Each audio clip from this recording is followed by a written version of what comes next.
BWOne here from BWOne.com, and it's time to give you my review of the Nokia E7. And we're going to jump right into the review and start off with hardware and design.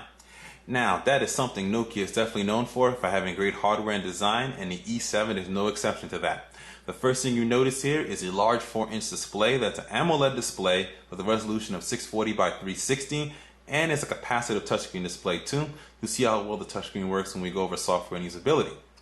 Right up here next to the Nokia logo, I don't know if you can see, there is a front-facing camera. Right here at the bottom is your home button. On this side here, you have a lock switch. On the bottom here, you have your microphone port. On this side, you have your dedicated camera button. You have your volume switch here, and you have a SIM card slot. Right here at the top, you have your 3.5mm headphone jack. You have the power button. You have right here an HDMI slot. Show you that right there. And thumbs up to Nokia for including the HDMI cable that's needed. We'll definitely show you how well that works in this review too. And you have a micro USB port here for charging and syncing. On the back here, you have your speaker port here, and you also have a megapixel camera with LED flash, dual LED flash to be exact, and 720p HD recording. We're definitely going to put that to the test here in this review because Nokia is definitely known for having some great cameras and it takes great image and videos. Alright, and with all that and sort of this nice little tight package, you still get a full QWERTY keyboard. 4-row QWERTY keyboard. It's definitely nice, spaced out very well. Each button clicks down individually and feels good when you're typing on it.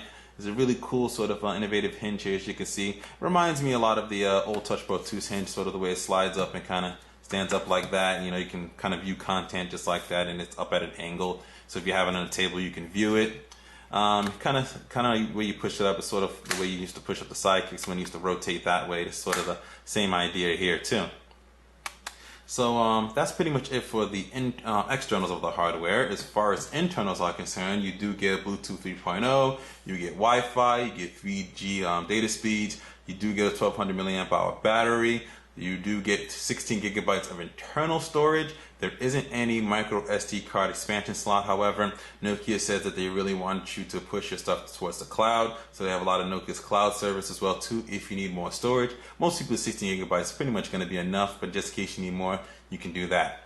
So that's pretty much it as far as sort of the internals of the hardware, as you can see there. And definitely Nokia has done a great job with hardware and design here. Feels good in the hand. It has a little bit of weight to it, but it's that nice weight that makes it feel like, you know, you really have a very sturdy phone. If you're a phone fan, this is definitely sort of a dream hardware build. Everything is just very nice, very perfect about it. You know, I don't have any complaints at all. The slide can be take a little time to get used to, but other than that, I mean, hardware is definitely a thumbs up with this right here. So now we're going to see how well that hardware works and software with the software and usability. Okay, let's talk about software and usability. And software is where the Nokia E7 gets a little tough here. It is using Symbian, which is an older operating system, and it doesn't exactly work like most modern mobile operating systems work these days. Those of you that are familiar with Symbian, it will be very familiar to you. As far as the core and the back end of things, this has everything that you need inside of it, definitely from an enterprise perspective too, with Exchange support. I believe it has VPN support as well too, and it does have Microsoft Office Communicator as well too. All those enterprise and business applications that you need to do work well in here. It's just very hard to get to, and it's not very intuitive to get to it. Email setup is not the easiest, and also something else that's not intuitive. You want to set something like Gmail or another email account that's not business. You do have social profiles, but it's kind of quirky the way it works. Is you basically you kind of log into the OV store to use the application to add your stuff, and then I had a couple of times where it didn't connect or it couldn't bring up my Facebook or bring up my Twitter, so it took a little time to get used to trying to get that to work. And like even right now it says to log in, and it was working just about a couple seconds ago, so it really bounces back and forth. You do get these 3 desktops. You only get 3 home screens. You can't really add any more home screens to it, but you can move these widgets around if there's space. You can kind of hold it down like that, move it up there, or move it down here if you want to. And you can add another one if you want to, add a music player. and it'll add that, and you click done, and it's just done like that. So you do have sort of some widget interface here. Some things that are confusing. Now, you would think hitting here would open up your apps drawer, like in most cases, especially with Android, but that actually just brings you through to different desktops. You figure hidden options would bring you there. Options actually just brings up options like you can do with your home screen, or if you want to, widgets to online mode, all those different things like that there too. Call obviously brings up the call screen, and then you can dial the buttons and stuff like that. And those are big enough, and those work pretty decently. So I didn't have any problems with that.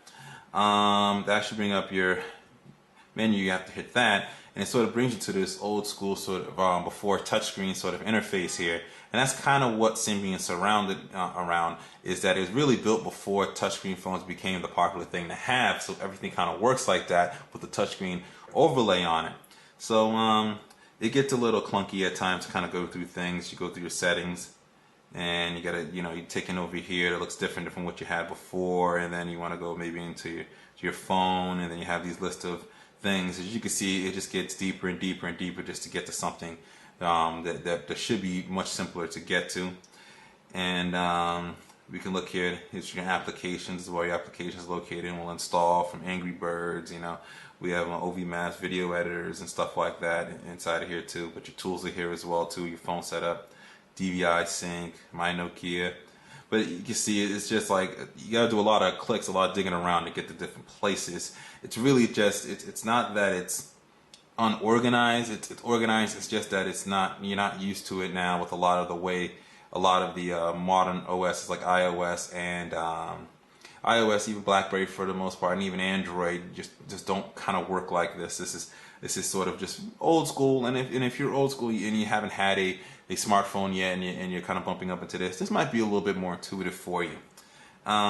You do get the OV Store with maps, and OV Store has a lot of apps in it. You can download it. Downloads are pretty simple. Seems like I had to log in every time to download something. That was a little bit weird there. OV Maps works well too, and that's definitely a feature a lot of people like. You do have a web browser, which is not even worth getting into. It's not even a great web browser. Majority of the time, it didn't load my pages very well, and it's definitely been surpassed amongst a lot of the other web browsers that are out there now. One key feature here we'll definitely check out is the camera. We'll check out the camera software. You can see it rotated to the side. Just a couple seconds. And there's the camera right there. I know all you can see is pretty much a table, but the camera functionality is great in here. You get a lot of options. It is a little clunky to get through, but you do get the choice of switching between cameras if you want to. It's the same for video and pictures as well. And go back here. You have your flash options. You can go from video to pictures, back to video, whichever one you want to do. You can shoot in widescreen format, which is what I have here, which is a little bit less than, I believe, than the 8 megapixels that this can go up to. But in most cases, you won't need that. I'm taking a picture. I like to take pictures on widescreen because most people's computers have a widescreen on it. So when you see it on there, it kind of looks good, and you get the most in the picture. You definitely have all these different effects that you can use. There's different flash effects there, but let's actually go into here. Scene modes, face detection, grid, color tone, light balance, all those type of things.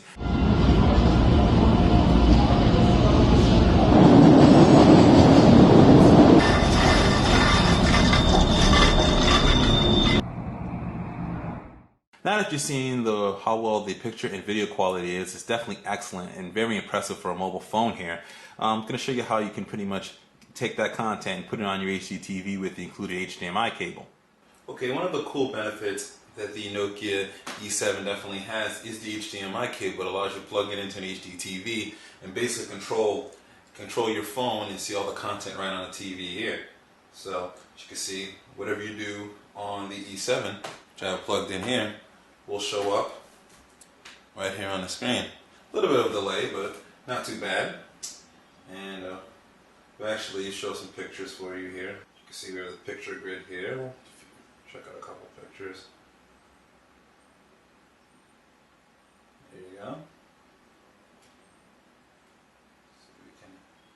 See, we can go back and grab a video real quick. See? There.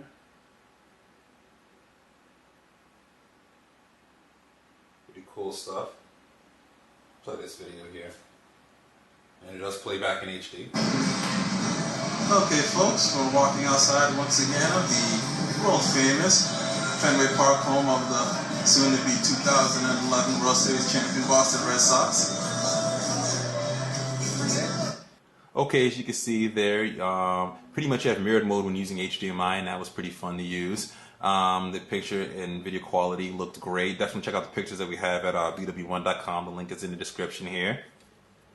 And you can see you can rotate like that and automatically rotate for you here. Slide up the keyboard and kind of show you how the keyboard works. Go in, we'll pretend to type a message. Go right in here, we'll go to this is the, a little bit difficult here around a tripod. Around a tripod, long.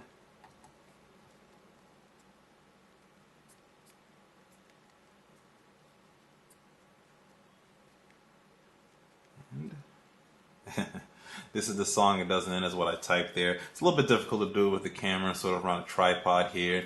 I'm so used to my Droid sort of squish keyboard that it took me a little bit of time to get used to this, but when you get used to having those spaces, the keyboard is going to be a lot easier to use. It goes on and on my friend. Alright, this is the song that doesn't end. Yes, it goes on and on, my friend. Bonus points for whoever knows where that came from. Alright, so that's pretty much the keyboard there, and we'll just delete that message. We'll go back into pictures and video real quick just to kind of show you how well the pictures look here on the screen. Kind of saw the background there, and we'll show you a couple of pictures. You can see here, things look really good, really crisp. I wish it was a little bit higher resolution, be a little bit sharper, but it overall looks good. And just kind of slide left and right to go through your different stuff here, as you can see. And I'll play that video clip real quickly. Takes a couple seconds to load.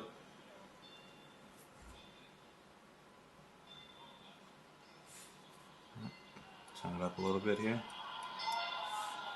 You see here, you got the green line coming in, just a little bit slow there. And it looks good. I had no complaints about it. I just wish it was a little bit higher resolution for the screen, but it looks good. Alright. So other than that, that's pretty much sort of software and usability there. Like I said, Symbian is just an old operating system that they've done some things to definitely sort of improve and make it a little bit easier to use, but the overall core still isn't really made for those modern touchscreens out there, where a lot of the other interfaces such as Android and iOS are using much different interfaces to take advantage of those touchscreens to make it a much simpler user experience. Now for my overall thoughts. Nokia E7 is a great piece of hardware that's only held back pretty much by its software. We have to face it here, Symbian is very long in the tooth. It is a good operating system at its core, but it just isn't as intuitive or easy to use as a lot of the modern operating systems are today, specifically Android and iOS. You get the core features, that is definitely good there. Multitasking is definitely good. It's probably the best multitasking out of the other two operating systems out there. This does a very good job of it to preserve your battery life. It's just not intuitive to get through. I would say if this is the first time you ever used a smartphone, this might work for you just a little bit, because if you're using a feature phone, a lot of those feature phones don't have touchscreens. You're using directional pads and software keys or to kind of get through the menu there, or hardware keys to get through the menu. This is pretty much where I feel Symbian kind of is. It's kind of that operating system that came and was designed before touchscreens came around, and they pretty much kept that same type of interface, but added a layer of touchscreen elements to it versus it being designed all around the touchscreen. So you just have to keep that in mind. Also, for the price, I think it ranges between $650 and $680 because it's going to be unsubsidized. Right now, I don't think any carrier is going to carry it. Probably mainly for the reason that it's just not an intuitive and easy device to get. So you're going to be spending a good amount of money. Now, the hardware is definitely worth that type of money. It's definitely very good. The hardware, don't get me wrong, that's really good. It's the software piece of it that's just lacking there. Great camera, great keyboard, everything else is great on it. Like I said, I hate to sound like a broken record. It's just the software isn't quite there just yet. But if you're a Symbian user, this will definitely satisfy you here. If you're a Symbian user, you're used to Symbian, you love Symbian, this is probably the best hardware you're going to get for Symbian OS out there. We're not sure how many more of these are going to be made, obviously, with Symbian and with Nokia going more towards Windows Mobile and sort of a Windows Phone rather, and Symbian sort of I guess sort of in limbo. I think they're going to be doing some changes with it as well too. But let's hope they bump up what they need over there as well too, so we have even more competition out there. So this is BWOne here from BWOne.com, reminding you to check the link in the description for the full write-up with pictures as well. Also subscribe to our YouTube page here. Follow us on Twitter, like us, and become a fan of us on our Facebook fan page. The link is in the description. And always remember to live your tech world in high definition.